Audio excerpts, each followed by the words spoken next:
Iranian state TV just issued a chilling broadcast. A great surprise will occur tonight, one that the world will remember for centuries. Is Russia and China helping Iran? Let's find out. Three overlapping conflicts at the exact same time. We've got the United States and Iran, Israel versus Palestinian groups, and a broader regional power struggle essentially in the Middle East. Welcome back to the channel. Every day we break down the viral TikToks that's talking about World War III, which I hope never happens. And also we're diving deep into all the theories spreading across the internet talking about the big three. I'm JT, your host, but don't worry about me. Let's get right into it. So if y'all ain't scared, you better get scared. And if y'all ain't prepared, you better get prepared. And that is not me fear-mongering, that is the truth, because you got to know we have entered into World War III. The last video I made about us preparing for war and about us going into war, they silenced it. So this is something they already knew that they were going to do. Now, all these taxes that you are getting in, save your money. Those cars are not worth it. Those clothes are not worth it.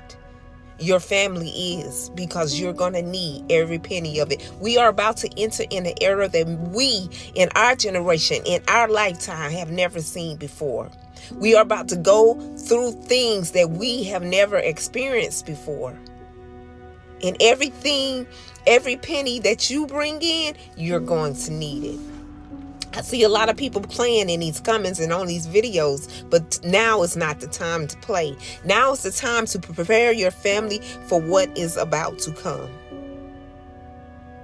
We have never experienced anything like somebody dropping a bomb on a school, killing a whole group of your children. Your children are about to enter into war, and some of them will not be coming back. And it does not matter if you're Democrat or Republican, that is obsolete now. It is time to prepare your family for what is about to come. That's the question. How are we going to prepare? What I'm going to do personally is pray, because I don't have a bunker. At this point, I need to be buying some drops to make sure I can drink some water. Iodine drops, I need to do something because I'm not prepared. Let me know in the comments if y'all prepared. If so, what have you done or what are you going to do? This is World War III. Whether you want to admit it or not, whether you want to call it that or not, we are in World War III. I waited to make this because I don't jump the gun. I'm not a hypocritical creator. I'm not a fear monger. Today is March 6th, 2026, and today we learned that Russia and China have announced they are providing military support to Iran, either in the form of supplying them actual munitions or military intelligence. North Korea is also on their side, but that shouldn't surprise anybody. When superpowers like Russia and China get involved militarily involved, this is a world war. And then we have the United States doing its own thing. We're not just in Iran. We're still in Venezuela. We went into Ecuador. We could go into Mexico again. Who knows? That could happen. Things could pop off there. We're still in Nigeria. Did you know we had boots on the ground in Nigeria as advisors? Do you know that's still a thing? Probably didn't. It is a world war. It is a global conflict, if you want to call it that. And it's not going to look like World War I, World War II. It's not going to play out that way because we live in a very different world. But the fact of the matter remains. Global superpowers are now engaged in a global conflict on multiple fronts, whether that's in multiple battle arenas like the Middle East or South or Central America, or in the technological sphere, a cyber war. That is likely going to begin escalating as well. This is truly a world war, and it's going to be unlike any other global conflict we have had. So before you call me out for being a fearmonger, I'm just calling it like it is. This is a global war. Are we officially in World War III? Because the US just attacked Iran, and the White House changed their TikTok bio to Golden Age of America. Pay attention, because this is important. Because there's rumor going around that Trump has been working on Golden Dome of America. It's going to be used to protect our country and our allies from aerial attacks from any country. And sources are saying that they're about to speed this project up because of the rapid tension in the Middle East. I know you guys remember those leaked transcripts saying that they were going to tokenize the dome on March 24th. Now, if you check the big guy's portfolio, you see that he's one of the largest holders of Dome, the Solana token. And weirdly enough, this coin was just listed on Coinbase. One of the biggest crypto events this year is in March 24th to the 25th. If the big dog announces Dome there, this thing will go crazy. I loaded up. If you want to check out the token, just search Golden Dome Reserve and make sure it's this contract address. Don't buy any fakes. I'll leave it pinned in the comments or just comment Dome. By the way, this is not financial advice. This is just what I'm buying. Crypto is speculative, so risk manage and always do your own research. Nope. No, thank you. I will not participate. But somebody keep an eye on this. Let me know if it goes crazy. I miss out on millions. I will feel bad, but I'm going to sleep comfortable knowing I didn't miss out on nothing. Iran's strategy is different. They want to make this war last. They want to make it hurt. They want to make it expensive. Iran isn't attacking the U.S. military directly. They're attacking the global economy from the inside. They're aiming for the Gulf countries, Saudi Arabia, the Emirates, Qatar, the financial engines that keep the U.S. economy alive. Blocking the Strait of Hormuz cuts 90% of the food entering these countries. An inexpensive drone can destroy a desalination plant and leave millions of people without water in 2 weeks. No water, no food, no oil. These countries will collapse. And when they do, they're going to stop investing in the U.S. They'll stop recycling petrodollars into Wall Street, and they'll stop financing the AI and the data centers that support the American economic bubble.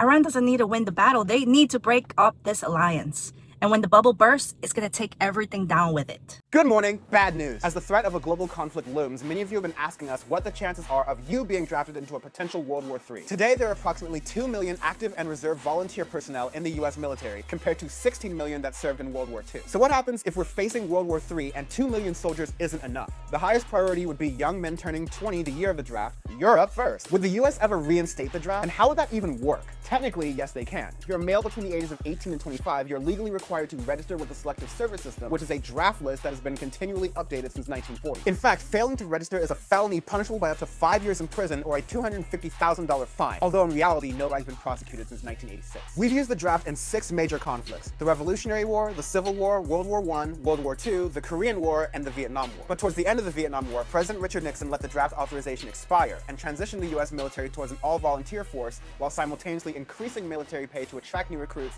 and spending money on TV advertising for the armed forces. It would take an act of Congress to reinstate it, at which point a national draft lottery would determine the order you're drafted in based on your birthday. I don't know, man. If they bring back this automatic draft, it's going to be rough. I got twin sons that's in their first year in college. So I personally wouldn't want them to fight in the war, but I guess it is what it is. God bless America. If Russia really was going to nuke the West, this is how they would do it.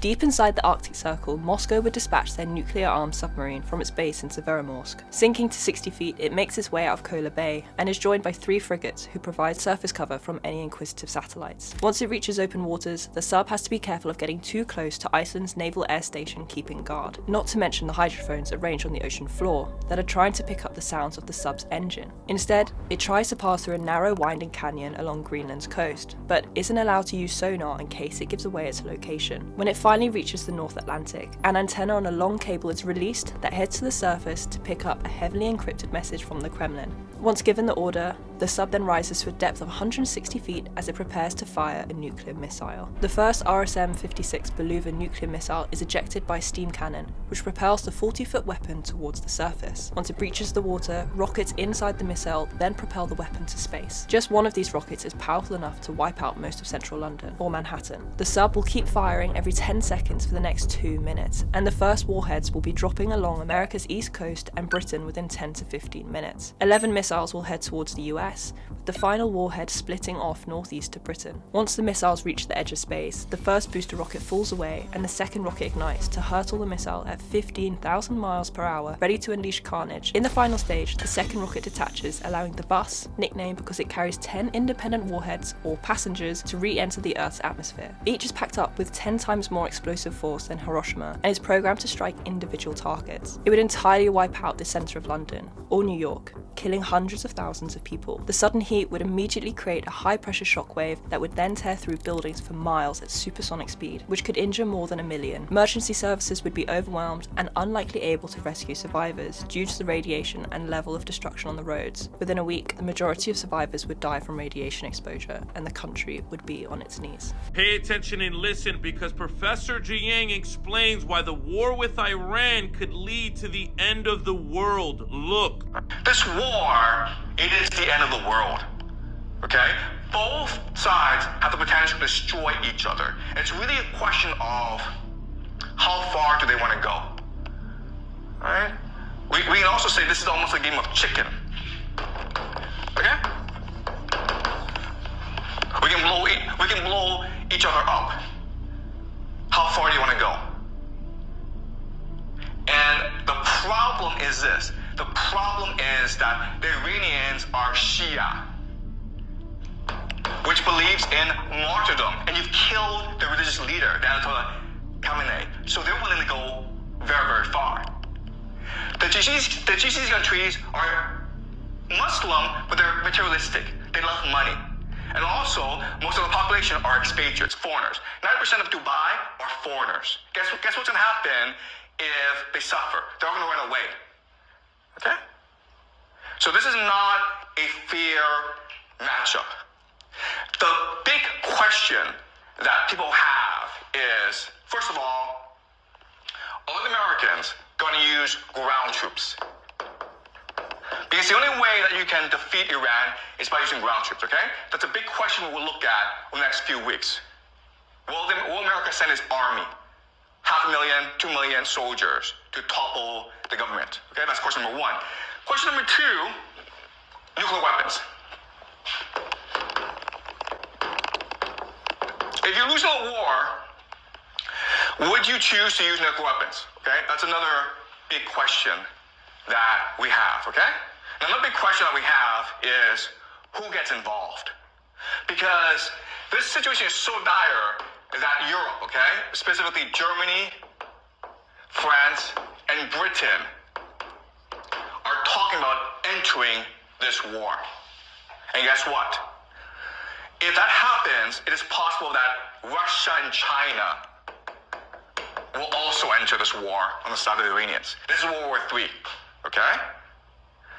Because of the importance of the Strait of Hormuz, because of the importance of the Middle East, everyone has to get involved at some point. As of now, the U.S. troops are not on the ground in Iran.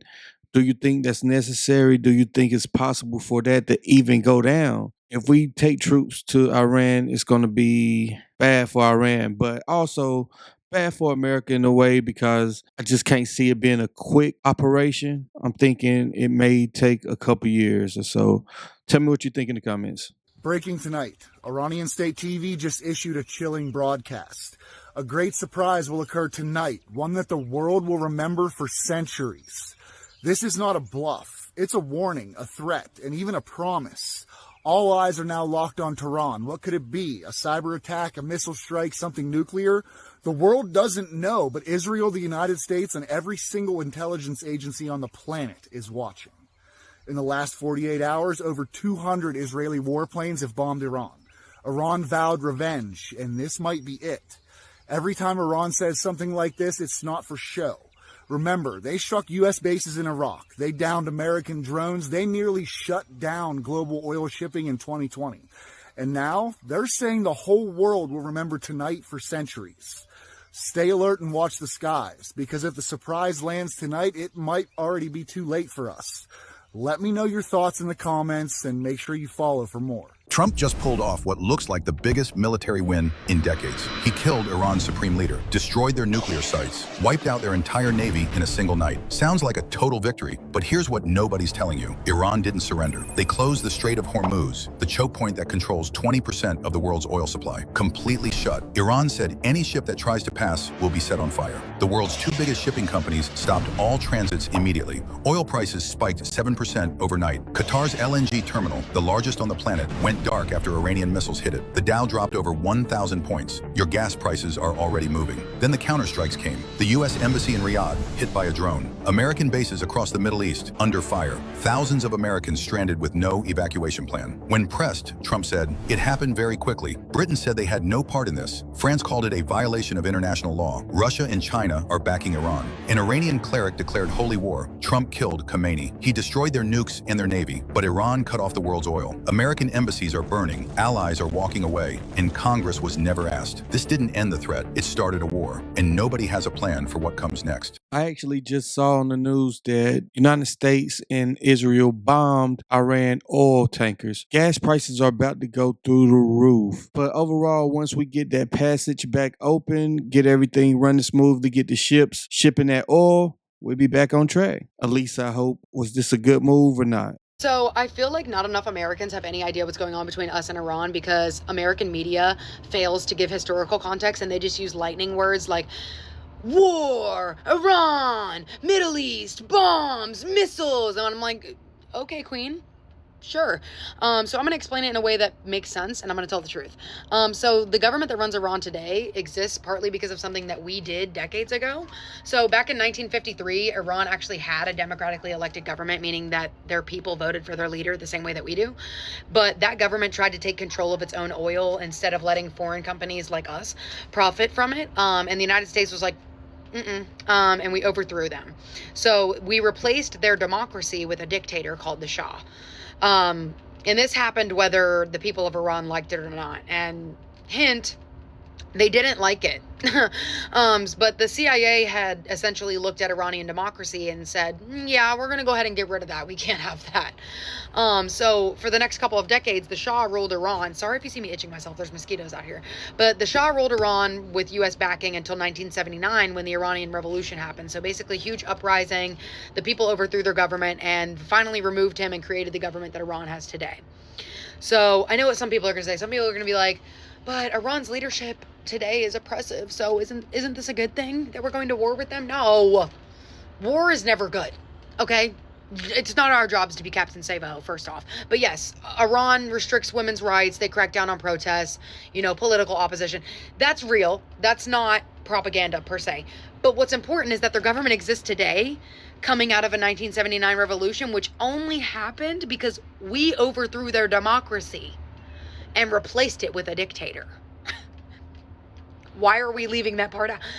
When people are like, oh no, the United States had to step in because Iran's leadership is bad. Well, the political conditions that created that leadership were heavily shaped by our intervention. So in other words, the United States isn't solving a problem that just appeared out of nowhere. We're intervening in a situation that we helped create decades ago that has now gotten essentially out of hand.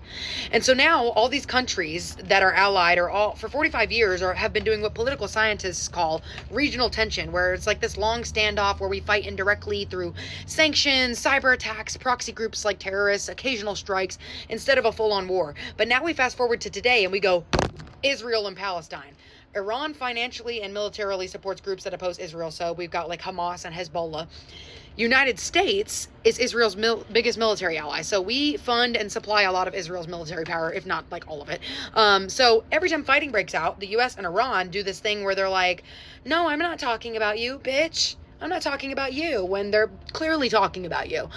But instead of talking, it's missiles. So what you end up with is 3 overlapping conflicts at the exact same time. We've got the United States and Iran, Israel versus Palestinian groups, and a broader regional power struggle essentially in the Middle East. Basically, different countries are competing for power and influence in the region. So when Iranian officials are on the news saying, we don't want to negotiate with the United States, we don't want a ceasefire, we're ready for you, you should be scared. And this is not Iraq in 2003. My father fought Operation Iraqi Freedom and we still got our asses kicked because small does not equal weak. Iran is one of the largest militaries in the region and huge missile capabilities and terrain that makes invasion an absolute nightmare.